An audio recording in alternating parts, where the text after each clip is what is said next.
Hello friends, once again आप सभी लोगों का मोस्ट वेलकम अपने इस लर्निंग सेशन में, जहां पर हम लोग बातें करते हैं एग्जाम ओरिएंटेड। आज की बात करें तो आज हम आपसे दोबारा इंटरेक्ट हो रहे हैं वंस अगेन अपने उसी टॉपिक के साथ जो मैंने लास्ट सेशन में स्टार्ट किया था। लास्ट क्लास से मैंने डिस्कस किया था मॉनेटरी पॉलिसी। जिन लोगों ने मेरा लास्ट क्लास ना देखा हो, मेरे प्लेलिस्ट में जाना, वहाँ पे जनरल अवेयरनेस का जो प्लेलिस्ट बना हुआ है वहाँ पे आप मॉनेटरी पॉलिसी क्लास 1 पार्ट 1 लिखा हुआ है, उसको आप क्लास अटेंड कर लेना, ठीक है। क्योंकि सारे क्लासेस क्या होंगी, एक दूसरे से लिंक्ड होंगी। जो भी डिस्कस कर रहा हूँ इंडियन इकोनॉमी का पार्ट है मॉनेटरी पॉलिसी। आप लोगों ने डिमांड किया था, कई सारे लोगों को मेरे पास मैसेज आया था, सर इस टॉपिक को डिस्कस कर लीजिए। तो मैंने जीरो से स्टार्ट किया है। मैं आपको एक बार ओवरव्यू दे दूं, लास्ट क्लास में मैंने क्या डिस्कस किया था। लास्ट क्लास में मैंने डिस्कस किया था मॉनेटरी पॉलिसी क्या होता है, मौद्रिक नीति हिंदी में बोलते हैं, कौन बनाता है, आरबीआई बनाता है। अच्छा, इसके साथ साथ और भी कौन पॉलिसी है जो हमारे देश के डेवलपमेंट में इंपॉर्टेंट रोल प्ले करती है। तो मैंने बताया था फिस्कल पॉलिसी होता है, एक राजकोषीय नीति होता है जो भारत सरकार बनाता है, गवर्नमेंट ऑफ इंडिया बनाता है। उसमें मैंने बताया था आपको कि सरकार अगर टैक्स का यूज़ कर रहा है, कर का यूज़ कर रहा है मार्केट में लिक्विडिटी को मेंटेन करने के लिए, तो वो फिस्कल पॉलिसी के अंतर्गत आएगा। जैसे अभी आत्मनिर्भर भारत के अंतर्गत जो है हमारे प्रधानमंत्री जी ने एक अनाउंसमेंट किया फिस्कल पैकेज। ये कोविड-19 की वजह से जो भी हमारी वित्त मंत्री जी फिस्कल पैकेज जो अनाउंसमेंट कर रही हैं, वो जो है फिस्कल पॉलिसीज के अंतर्गत में हम कंसीडर करते हैं, ठीक है। ध्यान दीजिएगा, राजकोषीय नीति यही है कि हमारा देश इकोनॉमी पार्ट पे स्मूथली कैसे रन करे, कोई दिक्कत ना हो, मार्केट में ना लिक्विडिटी ज़्यादा हो, तरलता ज़्यादा ना हो और तरलता कम ना हो। लिक्विडिटी का मतलब कैश की बात यहाँ पे की जा रही है, फ्लो ऑफ मनी की बात की जा रही है। मैंने लास्ट सेशन में जो है आपसे बताया है कि लिक्विडिटी मतलब सब कुछ आता है, गोल्ड भी आता है, जो भी इस तरह की चीज़ें होती हैं। कैश की बात यहाँ पे कर ले, लेकिन सबसे ज़्यादा लिक्विडिटी किस में होता है, अगर क्वेश्चन ये बने तो आंसर कैश में सबसे ज़्यादा लिक्विडिटी होता है। मैंने अपने लास्ट सेशन में बताया है क्यों होता है, उसका रीज़न भी मैंने वहाँ पे बताया है, ठीक है। और फिर मैंने डिस्कस किया है मॉनेटरी पॉलिसी कमेटी के बारे में। एमपीसी होता है मॉनेटरी पॉलिसी कमेटी, जिसको 2016 में उर्जित पटेल कमेटी के रिकमेंडेशन पे इस्टेब्लिश किया गया था। क्यों इस्टेब्लिश किया गया था, जो कि मॉनेटरी पॉलिसी जो बनाया जाता है मौद्रिक नीति, उसका हर 2 महीने पे समीक्षा की जो है समीक्षा करी जाती है, मॉनेटरी पॉलिसी रिव्यू की जाती है। क्यों की जाती है, मार्केट का जो कंडीशन एग्जैक्टली क्या है कि मार्केट में फ्लो ऑफ मनी ज़्यादा है, यानी कि मुद्रा का प्रसार ज़्यादा है या कम है, तो उसको वो क्या करता है कि देखता है, उसके पार्ट पर डिसीजन लेता है कि जो भी रेट्स हैं, bank rate, repo rate, reverse repo rate या सीआरआर या एसएलआर, वो बढ़ना चाहिए या कम होना चाहिए। तो मॉनेटरी पॉलिसी कमेटी जो पैनल होता है उसमें 6 लोग होते हैं, 6 सदस्य होते हैं, मेंबर होते हैं। मैंने बताया है कि 3 मेंबर होते हैं आरबीआई की साइड से और 3 member from government of India. Government of India अपना ऐसा कह सकते हो गुप्तचर वहाँ पे भेजा हुआ है कि भैया आप बताओ वहाँ पे क्या चीज़ें चल रही है, वो आप भी वहाँ पे पार्टिसिपेट करो, आप ऐसा समझ सकते हो, ठीक है। ये चीज़ें हैं, तो ये मैंने डिस्कस किया था लास्ट सेशन में। आज उसी लेक्चर को मैं कंटिन्यू करूंगा। जो आज कब की बात करूं मैं, तो मॉनेटरी पॉलिसी जो मैंने लास्ट क्लास में स्टार्ट किया था, मौद्रिक नीति, इसको हिंदी में क्या बोलते हैं, ठीक है, हिंदी में बोलते हैं मौद्रिक नीति, मौद्रिक नीति, ठीक है। तो आज हम डिस्कस कर रहे हैं अपना सेकंड क्लास। आराम से क्लास को एंजॉय करिए, लास्ट तक आप बने रहिए और फिर आप बताइएगा सर आपको समझ में आता है कि नहीं आता है, ठीक है। मैं बेसिक से स्टार्ट मैंने स्टार्ट किया इस टॉपिक को, जीरो से स्टार्ट किया है। अब देखिए आगे हम बात करें, भाई कोई चीज़ अगर बनाई जाती है, क्यों बनाई जाती है, इसका ऑब्जेक्टिव क्या होता है। जैसे हम तैयारी कर रहे हैं तो हमारा कुछ ना कुछ ऑब्जेक्टिव होगा, हमारा एम होगा, यानी कि हमारा ऑब्जेक्टिव, हमारा उद्देश्य क्या है, गवर्नमेंट जॉब लेना। जो हमारा उद्देश्य है वो गवर्नमेंट जॉब लेना, इसलिए यहाँ पे हम लगे हुए हैं, तैयारी कर रहे हैं, हम लोग प्रिपरेशन कर रहे हैं, ठीक है। समझना चीज़ों को। तो आरबीआई मौद्रिक नीति क्यों बनाता है, देख लेते हैं यहाँ पे हम लोग। ध्यान दीजिएगा, लिखिएगा ऑब्जेक्टिव ऑफ यानी उद्देश्य, ठीक है, लिखिएगा ऑब्जेक्टिव ऑफ मॉनेटरी पॉलिसी। देखिए सीधी सी बात है, अब एक चीज समझना, ठीक है। Monetary is related to money, यानी मुद्रा से मतलब है, संबंध किससे, मुद्रा से है। तो फ्लो ऑफ मनी, मुद्रा का प्रसार ज़्यादा है या कम है, ठीक है। तो ये बैलेंस्ड फॉर्म में है कि नहीं है, मतलब इसको बैलेंस करने का काम ये पॉलिसीज है, उस पर नीति बनाई जाती है कि जो मुद्रा है वो मार्केट में ज़्यादा है या कम है, तो उसके बिहाफ पे डिसीजन लिया जाता है कि क्या जो है इस पर कार्रवाई की जाएगी, क्या एक्शन लिया जाएगा, ताकि किसी को सर्वाइव करने में दिक्कत ना हो, अगर ज़्यादा है तो उसको बैलेंस किया जाएगा, कम है तो उसको बैलेंस किया जाएगा। मतलब इस तरह किया जाएगा ताकि कोई दिक्कत ना हो। मैं आगे आपको बताने वाला हूँ इन्फ्लेशन क्या होता है, डिफ्लेशन क्या होता है, मुद्रास्फीति या मुद्रा अविस्फीति या अपस्फीति की बात करते हैं यहाँ पे हम लोग, जिसे मुद्रा संकुचन कहते हैं, डिफ्लेशन कहते हैं। आगे हम बताने वाले हैं आपको, ध्यान दीजिएगा। तो objective of monetary policy, monetary policy जो मौद्रिक नीति उसका उद्देश्य क्या है देख लेते हैं यहाँ पे हम। तो एक उद्देश्य की फर्स्ट वन की अगर बात करें हम लोग, ग्रोथ एंड डेवलपमेंट, ध्यान दीजिएगा यहाँ पे वृद्धि और विकास, ग्रोथ एंड डेवलपमेंट की बात हो रही है, ठीक है ना। और मॉनेटरी पॉलिसी का जो उद्देश्य है देश का विकास करना, सीधी सी बात है। और अगर हम सेकंड पार्ट की बात करें तो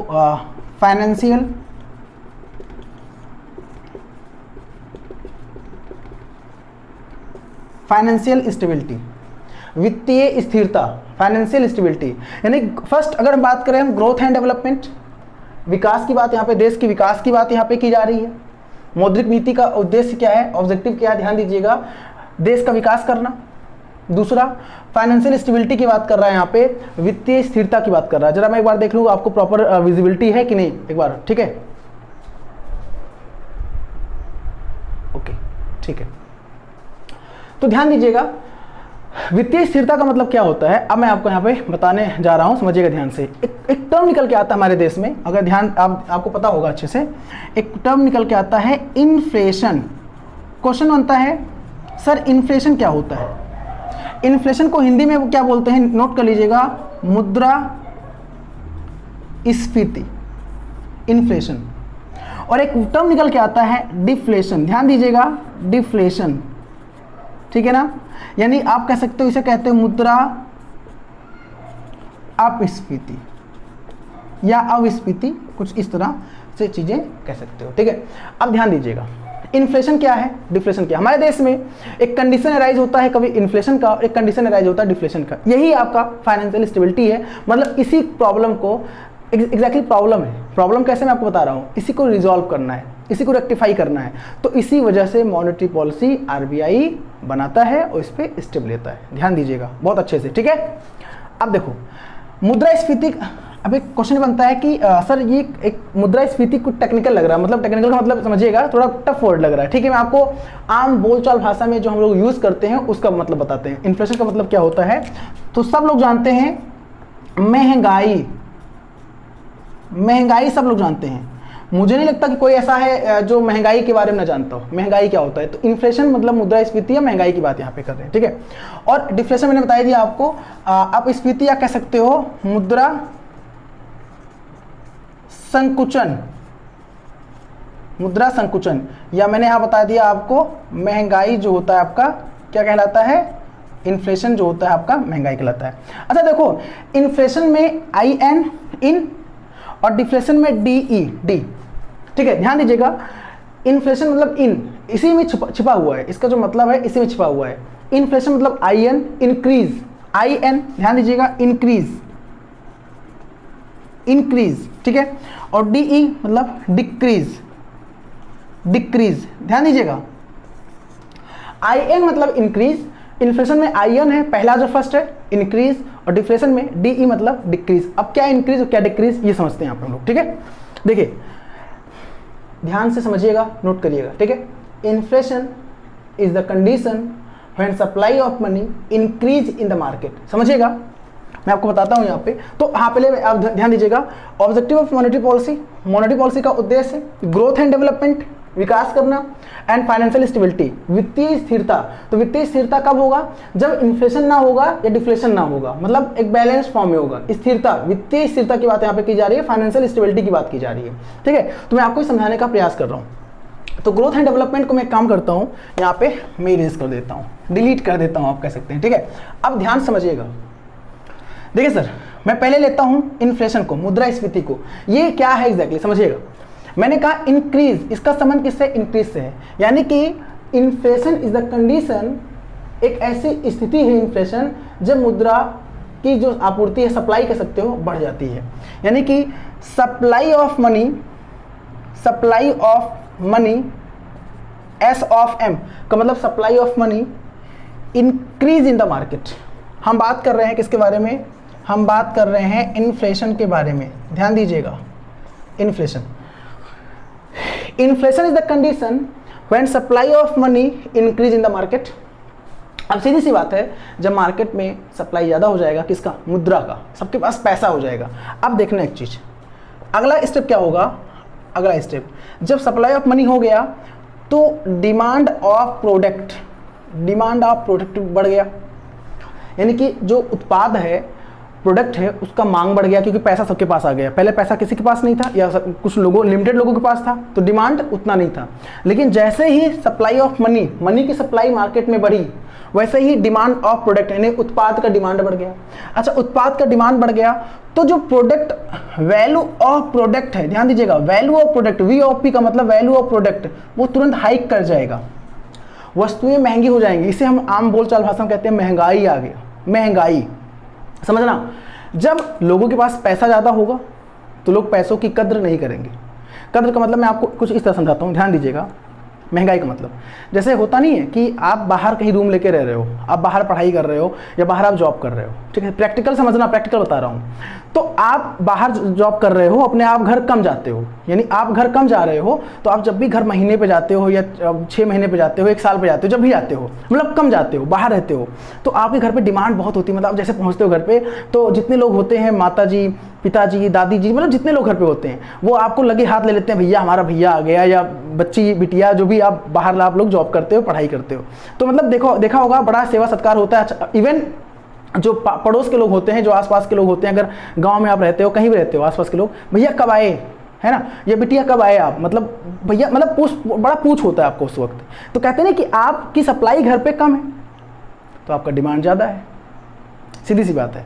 लेकिन जब सप्लाई आपकी ज़्यादा हो जाएगी तो आपका डिमांड खत्म हो जाएगा। अगर आप घर पे रहने लगोगे तो आपका डिमांड वो वाला नहीं रहेगा जब आप कभी कभी घर पे आते थे तो वो था। बस यही है कि मुद्रा हमारे पास नहीं है, इसलिए हम उसकी बड़े कद्र करते हैं, वैल्यू करते हैं। जिस मुद्रा हमारे पास आया, मुद्रा हमारे पास ज़्यादा आ गया तो वैल्यू खत्म, कद्र खत्म।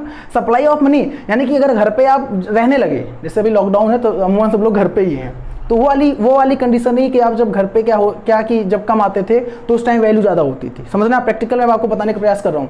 तो आप जब घर पे आपकी सप्लाई कम होगी तो आपकी वैल्यू ज़्यादा होगी, जब सप्लाई आपकी ज़्यादा हो जाएगी तो आपकी वैल्यू कम का मतलब बस वही है। अगर ठीक है, नॉर्मली मतलब आपको लोग ट्रीट करेंगे, स्पेशल ट्रीटमेंट नहीं होगा आपके साथ, समझना। मेरा कहने का मतलब यहाँ पे ये, ठीक है।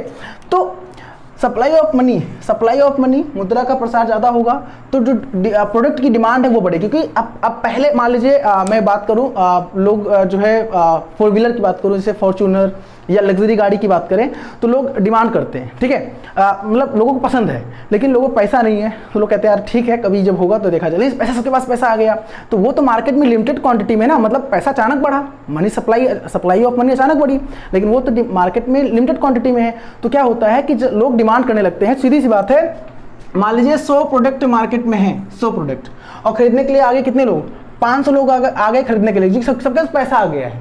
तो सीधी सी बात है कि अगर इसका दाम, कोई भी प्रोडक्ट है, मान लीजिए XYZ, मैं किसी की बात कर लूँ, मान लीजिए मार्कर ही है, ठीक है, ये मार्केट में 100 प्रोडक्ट अवेलेबल है, 100, और इसकी प्राइस मान लीजिए इसमें है 25 रुपये, मैं एग्जांपल ले रहा हूँ, और लेने वाले 500 लोग हैं। चूंकि पैसा सबके पास नहीं था तो लोग डिमांड नहीं करते थे, अब मतलब कम डिमांड करते थे, लिमिटेड क्वांटिटी में। अब पैसा सबके पास आ गया अचानक तो लोग डिमांड करने लगे। तो एक ने कहा मुझे 50 का दो, एक ने कहा नहीं मुझे 100 का दो, एक ने कहा मुझे 200 का दो। तो यही होता है कि वैल्यू ऑफ प्रोडक्ट बढ़ जाती है, यानी कि प्रोडक्ट की जो प्राइस है वो हाइक हो जाती है, ठीक है ना। और वैल्यू ऑफ मनी V(M) और वैल्यू ऑफ मनी कम हो जाती है। ये समझना, ये आप डायग्राम बना सकते हो इस तरह। मैंने बताया कि सप्लाई ऑफ मनी का बढ़ना, मुद्रा का सप्लाई ऑफ मनी का बढ़ना, तो डिमांड ऑफ प्रोडक्ट का बढ़ना, यानी कि प्रोडक्ट डिमांड बढ़ जाएगा।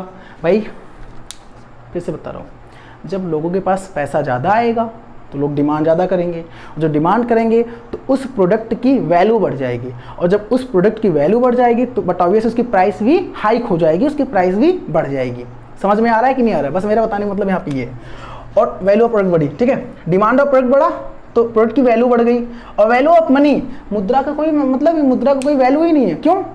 क्योंकि सबके पास पैसा है। भाई 2003 में क्या हुआ, जिम्बाब्वे की बात मैं कर लूँ, मुगाबे वहाँ के राष्ट्रपति थे, अगर हम बात करें जिम्बाब्वे की बात कर लें, तो उन्होंने क्या किया, बहुत सारी करेंसी प्रिंट करा दिया, और जो वहाँ का रिजर्व बैंक था बोल के प्रिंट करा दिया करेंसी और बंटवा दिया, मतलब कहा गरीबी दूर हो जाएगी।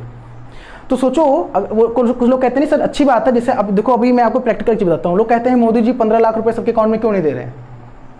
15 लाख सबके अकाउंट में क्यों दे भाई? या जो भी डिमांड करें, 20 लाख करोड़ का मोदी जी ने पैकेज दिया है, अनाउंसमेंट किया, तो इतना 1-1 करोड़ रुपया दे देते और इतना, मतलब अपना लोग इकोनॉमिक्स, बहुत बड़े सारे इकोनॉमिस्ट है ना, अर्थशास्त्री अपना अपना गणित लगा रहे हैं, समझना प्रैक्टिकली बात मैं कर रहा हूँ आपको। जिम्बाब्वे में वहाँ के राष्ट्रपति मुगाबे जी ने क्या किया, 2003 की बात बता रहा हूँ मैं आपको, प्रिंट करवा दिया वहाँ करेंसी और बंटवा दिया। अब सीधी सी बात है, जब पैसा सबके पास आ जाएगा तो लोग डिमांड करने लगेंगे। बताते हैं कि एक चॉकलेट लेने के लिए लोगों को एक बैग रुपया भर के ले जाना पड़ता था, मतलब एक चॉकलेट की प्राइस। इंडियन क्रिकेट टीम वहाँ पे गई थी, दौरा था जिम्बाब्वे इंडियन क्रिकेट टीम की बात करें, बताते हैं कि कैफे में उन लोगों ने कोई जूस पिया था, उसकी प्राइस 1.5 लाख थी, जूस की प्राइस, ठीक है, ये सोचिए आप। तो ये होता है एग्जैक्टली, उसकी मनी की कोई मतलब ही, मतलब जो मनी है ना उसकी वैल्यू खत्म हो जाती है और प्रोडक्ट की वैल्यू बढ़ जाती है, बस ये होता है, ठीक है ना। तो ये बताने का मेरा मतलब है, तो ऐसा नहीं होना चाहिए। ऐसा होना चाहिए क्या? ऐसा नहीं होना चाहिए। तो इसीलिए मॉनेटरी पॉलिसी, फाइनेंशियल स्टेबिलिटी का मतलब मॉनेटरी पॉलिसी ये स्टेप लेता है, नहीं भैया मनी की सप्लाई क्या हो, बैलेंस्ड फॉर्म में हो, ठीक है ना। तो inflation is the condition when supply of money increase in the market. I hope it's a crystal clear, आपको समझ में आ गया होगा। अब आगे मैं बात करूं डिफ्लेशन। डिफ्लेशन का मतलब अब स्फीतीय मुद्रा का संकुचन, मुद्रा का कम हो जाना, मतलब जस्ट अपोजिट बात करें यहाँ पे हम, तो आई होप आपको समझ में आ रहा होगा और कमेंट बॉक्स में जरूर कमेंट करिएगा, ठीक है। चलिए आराम से हम लोग समझेंगे, आराम से पढ़ेंगे, कोई जल्दबाजी नहीं हम लोगों को। चलिए आगे हम बात करें तो एक वर्ड निकल के आता है आपका डिफ्लेशन। मैंने कहा ना डिफ्लेशन। अब देखो यहाँ पे क्या होगा, DE decrease in the market, क्या, सप्लाई ऑफ मनी। तो आप कहो सर मार्केट में supply of money, S of M का मतलब समझना, पूरा मैं नहीं लिख रहा हूँ, S ऑफ M का मतलब सप्लाई ऑफ मनी, मुद्रा का प्रसार, यानी मुद्रा की जो आपूर्ति है वो कह सकते हो, ठीक है, कम हो गया। In deflation is the condition when supply of money decrease in the market, ठीक है। इन्फ्लेशन में क्या होता है, इंक्रीज होता है, और डिफ्लेशन में क्या होता है, डिक्रीज होता है, क्या, सप्लाई ऑफ मनी, ठीक है। चलो अब सोचो आप, जब सप्लाई ऑफ मनी डिक्रीज हो रहा है तो डिमांड ऑफ प्रोडक्ट कम हो जाएगा।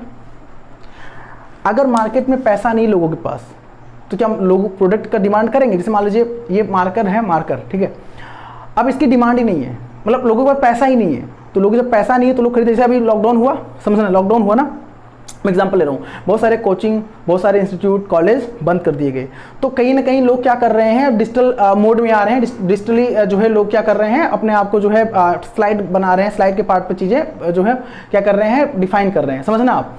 तो मार्केट में इसका डिमांड कम हो गया, और जब डिमांड कम हो जाएगा मतलब लोग जब खरीदेंगे नहीं, डिमांड कम हो जाएगा, जब डिमांड कम हो जाएगा तो इसका प्रोडक्शन कम होगा, इसका जब प्रोडक्शन कम होगा, उत्पादन कम होगा, तो जो कंपनियां हैं वो अपने यहाँ जो एम्प्लॉय हैं उनको क्यों रखेंगी, नहीं रखेंगी, सीधी सी बात, उनको बाहर करेंगी, जब बाहर करेंगी तो बेरोजगारी बढ़ जाएगी। तो ये ड्रॉबैक होता है डिफ्लेशन का, मतलब कि सप्लाई ऑफ मनी का कम होना, डिमांड ऑफ प्रोडक्ट कम होना, और जब डिमांड ऑफ प्रोडक्ट कम होना तो जो वैल्यू ऑफ प्रोडक्ट है वो भी कम हो जाएगा, समझना।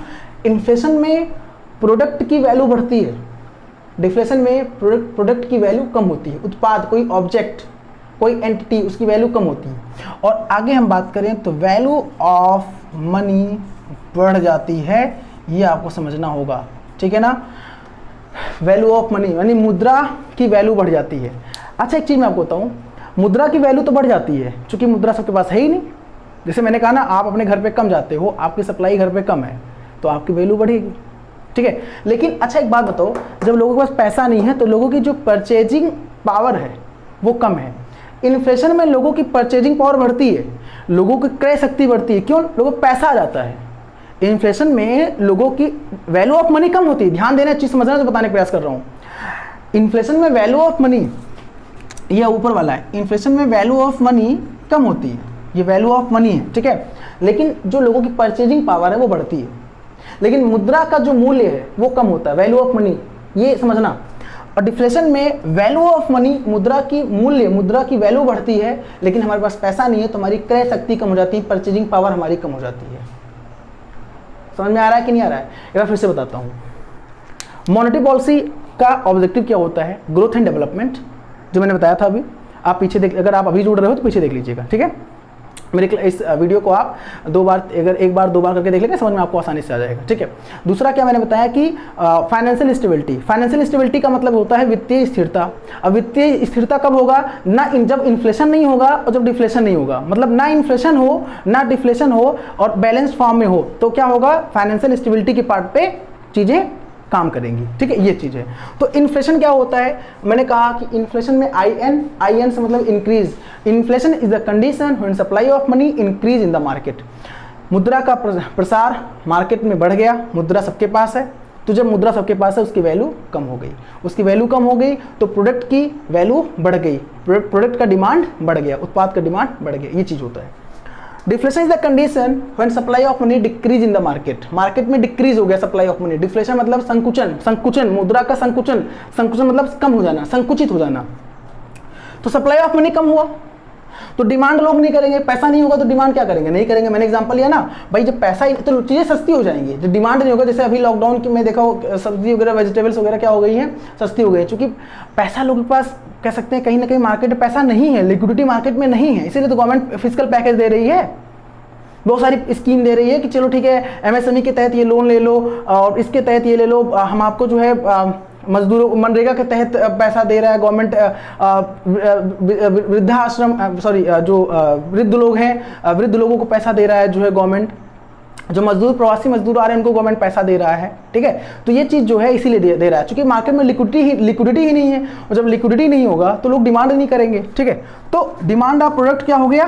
कम हो गया, और जब प्रोडक्ट का डिमांड कम हो गया तो उसमें प्रोडक्ट की वैल्यू कम रहती है, प्रोडक्ट की वैल्यू नहीं रहती है। तो प्रोडक्ट की वैल्यू तो नहीं रहती लेकिन मनी की वैल्यू रहती है। वही एग्जांपल कि आप अपने घर पे कम जाते हो तो आपकी वैल्यू रहती है, आप अपने घर पे ज़्यादा जाते हो तो आपकी वैल्यू कम हो जाती है, बस सीधी सी बात है। तो ये कौन कंट्रोल करता है भाई? आरबीआई मॉनेटरी पॉलिसी के थ्रू ये कंट्रोल करता है।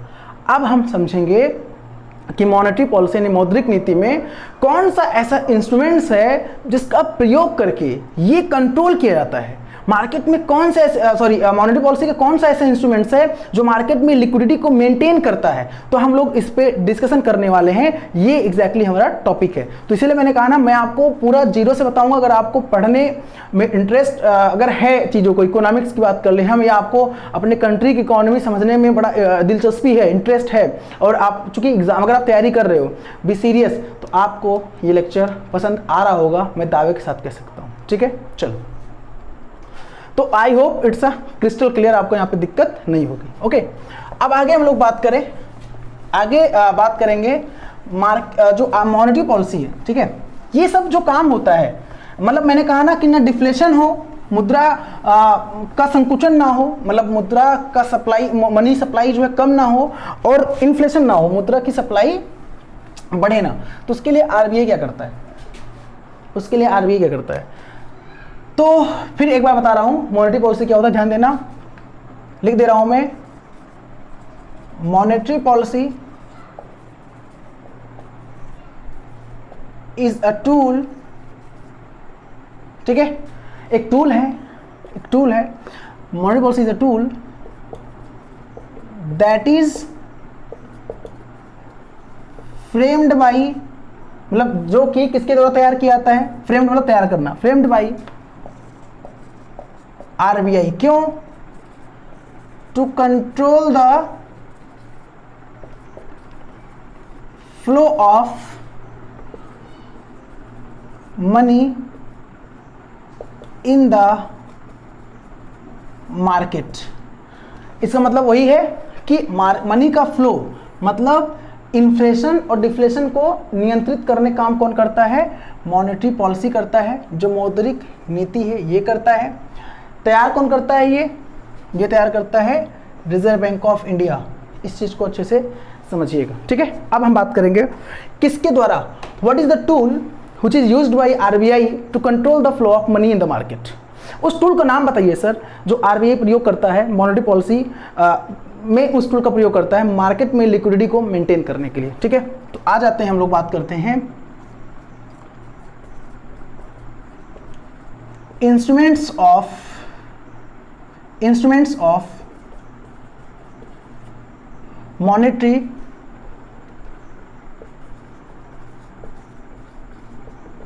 पॉलिसी।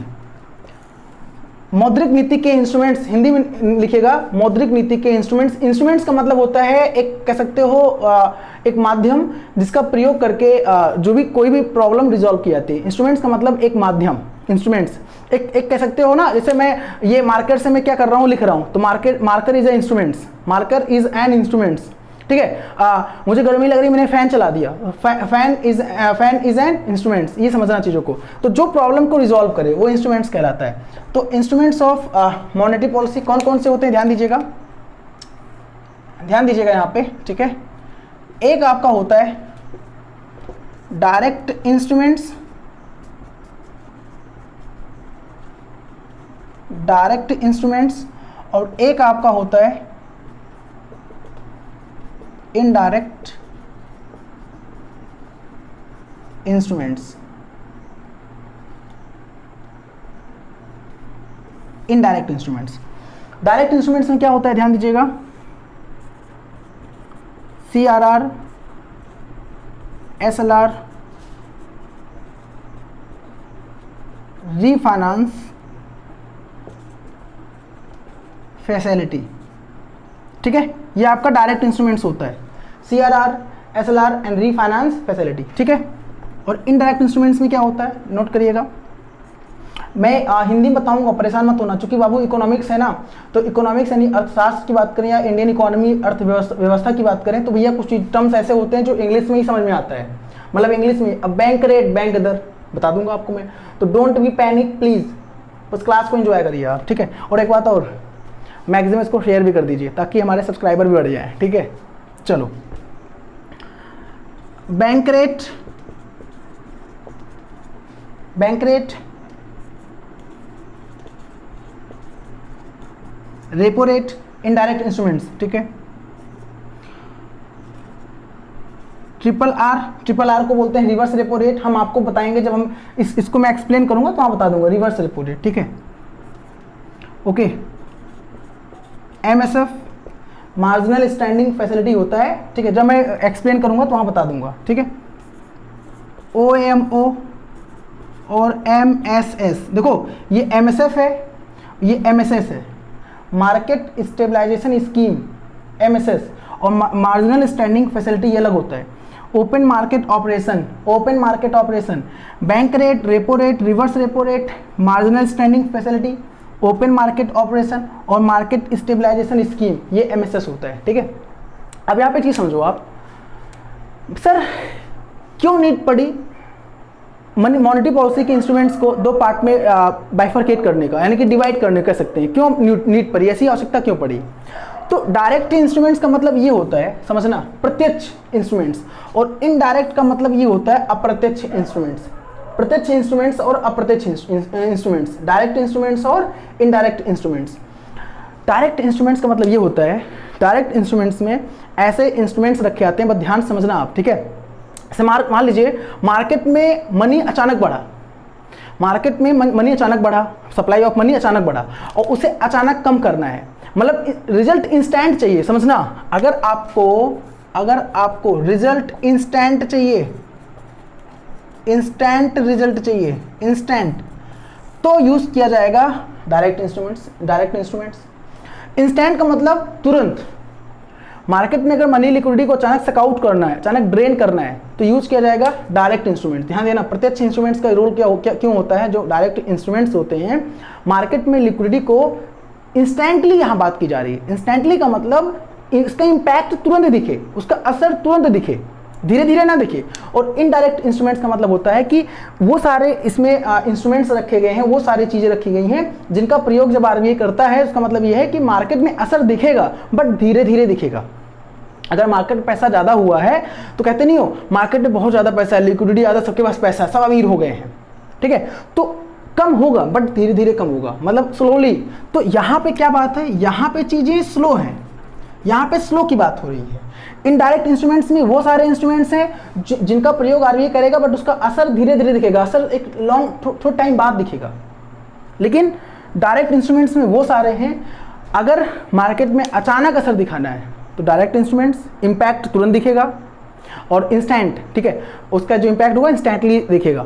और इनडायरेक्ट इंस्ट्रूमेंट्स का मतलब होता है स्लोली। डायरेक्ट इंस्ट्रूमेंट्स में तुरंत, इनडायरेक्ट इंस्ट्रूमेंट्स में धीरे धीरे दिखेगा, बस धीरे धीरे दिखेगा, ठीक है। असर मार्केट में अगर लिक्विडिटी ज़्यादा है, कम करना है तो धीरे धीरे कम होगा, अगर कम है, ज़्यादा है, बढ़ाना है, इंजेक्ट करना है मार्केट में, इंजेक्शन कहते हैं, इंजेक्शन दिया गया मार्केट में, आरबीआई ने क्या किया, इंजेक्ट किया, इतने लाख करोड़ रुपए इंजेक्ट किया, मतलब दिया, बट उसका असर धीरे धीरे दिखेगा। तो ये होता है डायरेक्ट इंस्ट्रूमेंट्स और ये होता है इनडायरेक्ट इंस्ट्रूमेंट्स किसका, of monetary policy that is framed by Reserve Bank of India, why to control the flow of money in the market. I hope it's crystal clear, ठीक है। चलो आगे हम बात करते हैं। तो ये आपको समझ में यहाँ पे आ गया होगा, ठीक है। एक बार जब मैं देख लूँ प्रॉपर विजिबिलिटी है कि नहीं, ओके।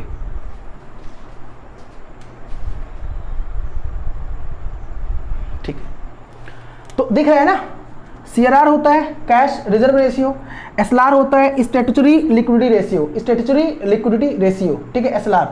और रीफाइनेंस फैसिलिटी में, अच्छा यहाँ पे सारे रेट्स होते हैं, ये सारे रेट्स होते हैं, तो रीफाइनेंस फैसिलिटी में कोई रेट नहीं होता है, और OMO MSS में कोई रेट नहीं होता, ठीक है। मतलब ये नहीं कि जैसे अभी मैं बात करूँ बैंक रेट कितना है, रेपो रेट कितना, तो मैंने कहा बैंक रेट 4.25% लास्ट टाइम बताया था मैंने, देखिएगा करंट रेट की बात कर रहा हूँ, बैंक रेट कितना 4.25%, MSF कितना है 4.25%, जितना बैंक रेट होता है उतना MSF होता है। रेपो रेट कितना है 4%, रिवर्स रेपो रेट कितना है RRR जिसे बोलते हैं 3.35%, CRR कितना है 3%, SLR कितना है 18%, ठीक है 18%, ये इसमें है। ये होता क्या है, मैं आपको भैया प्रॉमिस आपसे करता हूँ, आप जिंदगी में नहीं भूलेंगे, आप बस क्लास करते जाइए, क्लास एंजॉय करते जाइए, ठीक है, इतना मैं आपसे बोलूँगा, ठीक है। ये चीज़ें हैं, तो मैं इसको एक बार मिटा दे रहा हूँ, आप इसको चाहो तो स्क्रीनशॉट ले सकते हो, मैं यहाँ से हट जा रहा हूँ, आप स्क्रीनशॉट ले लो, ठीक है। अच्छा एक चीज़ और, जब आप अगर मान लीजिए आपको विजिबिलिटी प्रॉपर नहीं दिखती है, मैं आपको एक चीज़ बता दूँ टेक्निकल चीज़ें यहाँ पे, अपने फ़ोन का जो यूट्यूब आप जब देखते हो उसका जो रेजोल्यूशन है उस टाइम बढ़ा लेना, हाई कर लेना। मान लो अगर आपको ब्लर दिखता है, वैसे ब्लर तो नहीं दिख रहा है क्योंकि मैंने चेक किया अभी, ब्लर बिल्कुल भी नहीं दिख रहा है, विजिबिलिटी प्रॉपर है, ठीक है। तो आप अपने जो यूट्यूब जो आप देखते हो, ठीक है, आप प्ले करते हो, तो आप रेजोल्यूशन ज़्यादा कर सकते हो, ठीक है। नेट कनेक्टिविटी अगर नहीं अच्छी है, कभी कभी क्या होता है, ध्यान देना, तब भी ब्लर दिखता है या प्रॉपर नहीं दिखता है, तो ये मत कहना है सर के साइड से प्रॉब्लम है, सर के साइड से कोई प्रॉब्लम नहीं है। मैंने बार बार मैं चेक कर लेता हूँ कि मैं मेरे साइड से कोई दिक्कत तो नहीं है रिकॉर्डिंग में, तो HD क्वालिटी में रिकॉर्ड कर रहा हूँ, ये क्वालिटी HD है। और आप जो है इसको क्या करना, हाई रेजोल्यूशन पे देखना, अगर प्रॉब्लम है तो, अगर ना दिख रहा होगा तो मैं आपको सोल्यूशन बता रहा हूँ, अदरवाइज दिख रहा होगा तो कोई दिक्कत नहीं आपको सेटिंग से छेड़छाड़ करने की, ठीक है। और प्लस जो है ठीक है, क्लास एंजॉय करिए, ओके। मौद्रिक नीति, ओके। चलो अब मैं आपको बताता हूं CRR क्या होता है, डालिए हेडिंग CRR।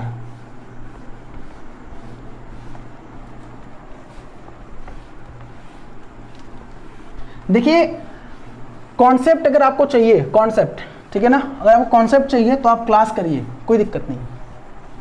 अगर आपको कॉन्सेप्ट चाहिए तो आप क्लास कर सकते हैं, रटना नहीं है। मैं आपको एक चीज़ बता दूं,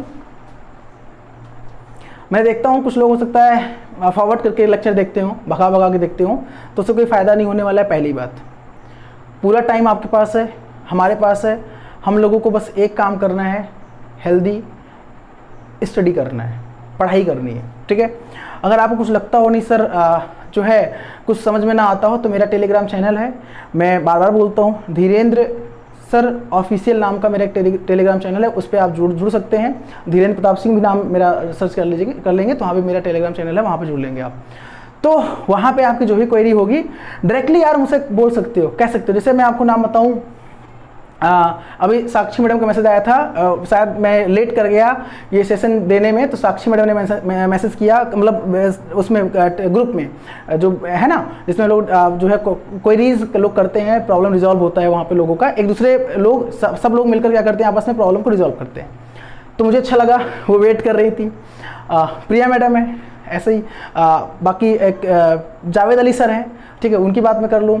सचिन पांडे सर हैं, मैं उनकी बात कर लूँ, ठीक है। राजेंद्र सर हैं, राजेंद्र नायक सर करके हैं वो, तो कई लोग ऐसे हैं, पुण्या मैडम हैं, वो लोग, कई लोग ऐसे हैं जो डिमांड कर रहे थे इस टॉपिक को डिस्कस करने के लिए, ठीक है।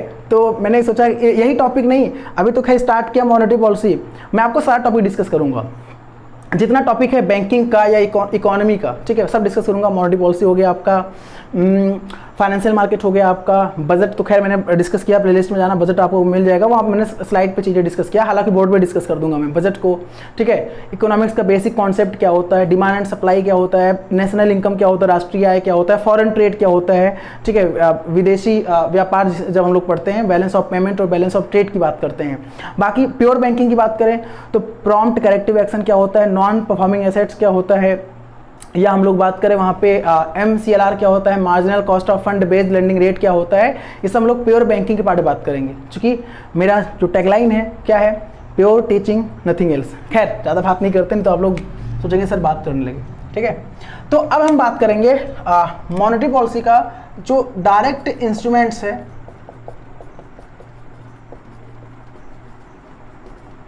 जो डायरेक्ट इंस्ट्रूमेंट्स है उसका नाम है CRR, ठीक है। फुल फॉर्म क्या है इसका, cash reserve ratio, cash reserve ratio CRR, ठीक है। तो एक काम करता हूँ, ये मैं जब मुलाकात करूँगा आपसे नेक्स्ट सेशन में तब मैं इसके बारे में डिस्कस करूँगा, CRR क्या होता है, SLR क्या होता है, ठीक है, डिटेल में। उसके बाद फिर रीफाइनेंस फैसिलिटी क्या होता है, फिर इनडायरेक्ट इंस्ट्रूमेंट्स की बात कर लूँगा, bank rate, repo rate, reverse repo rate. अच्छा मैंने एक बात इनडायरेक्ट इंस्ट्रूमेंट्स में एक टर्म लिखाना भूल गया, लिख लीजिएगा, indirect instruments up and down कर लीजिएगा, लैफ शायद नहीं लिखा है मैंने, लैफ, ठीक है। लिक्विडिटी एडजस्टमेंट फैसिलिटी मैंने शायद नहीं लिखवाया, तो लैफ को भी आप पेन डाउन कर लीजिएगा, लिक्विडिटी एडजस्टमेंट फैसिलिटी कहाँ पे, इनडायरेक्ट इंस्ट्रूमेंट्स में, जहाँ पे आपने bank rate, repo rate, reverse repo rate, MSS OMO लिखा है ना, वहाँ पे लैफ भी लिख लीजिएगा। शायद मुझे याद नहीं लिखवाया, अगर लिखवाया है तो कोई बात नहीं, ठीक है, ये चीज़ है। तो चलो खैर मुलाकात करेंगे आपसे हम लोग नेक्स्ट सेशन में और डेप्थ में डिस्कस करेंगे CRR यानी कैश रिजर्व रेशियो क्या होता है, बस आप नोट कर लीजिएगा। CRR क्या होता है, CRR is an amount of fund that the commercial banks have to keep with RBI in the form of cash only, ठीक है। इस समय CRR कितना है, इस समय 3% है CRR। तो मैं पूरा डिटेल में डिस्कशन करूंगा CRR का। CRR एक ऐसा अमाउंट होता है जो RBI गाइडलाइन देता है बैंकों को, यानी कि मैंने कहा CRR is an amount of fund that commercial banks have to keep with RBI in the form of cash only, कि RBI के पास कमर्शियल बैंकों को कुछ अमाउंट कैश के फॉर्म में, यानी कैश के रूप में केवल जमा करना पड़ता है, ठीक है। और ये रोजाना होता है, डेली बेसिस पे होता है। मैं आपको नटशेल में इसके बारे में बता दूं कि जो CRR होता है सारे बैंकों को रोजाना अपने NDTL का, किसका, अपने NDTL का, net demand and time liability का सर्टेन पोर्शन ऑफ अमाउंट कहाँ जमा करना पड़ता है, RBI के पास जमा करना पड़ता है डेली शाम को, यानी कि जब बैंक बंद होने वाला होता है तब की बात मैं कर रहा हूँ, ठीक है। ये चीज़ समझना आप।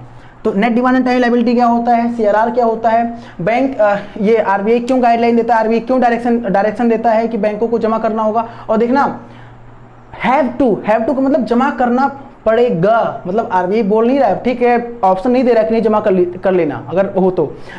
CRR is an amount of fund that the commercial banks have to keep with RBI in the form of cash only, बैंकों को जमा करना पड़ेगा, ठीक है। ये RBI का स्ट्रिक्टली कह सकते हो डायरेक्शन है। अगर बैंक जमा नहीं करेगा तो बैंकों पर RBI पेनल्टी भी लगाएगा, पेनल्टी का भी प्रावधान है, ठीक है ना। दंड जो है, जुर्माना जो लगाएगा RBI, उसका भी प्रावधान है कि कितना पेनल्टी लगाएगा अगर बैंक जमा नहीं करता है, अगर बैंक RBI की गाइडलाइन फॉलो नहीं करता है CRR के पार्ट पे, तो ठीक है। तो इन सारे पार्ट में हम डिस्कशन करेंगे, बने रहिए हमारे साथ। आप इस प्लेटफॉर्म पे प्यार बनाए रखिए, मैक्सिमम शेयर कर दीजिए ताकि मैक्सिमम सब्सक्राइबर हमारे साथ इस प्लेटफॉर्म पर जुड़ जाएं, हम लोग क्लास को अटेंड करें। तब तक के लिए मुलाकात करेंगे आप लोगों से नेक्स्ट सेशन में, तब तक के लिए धन्यवाद, थैंक यू सो मच।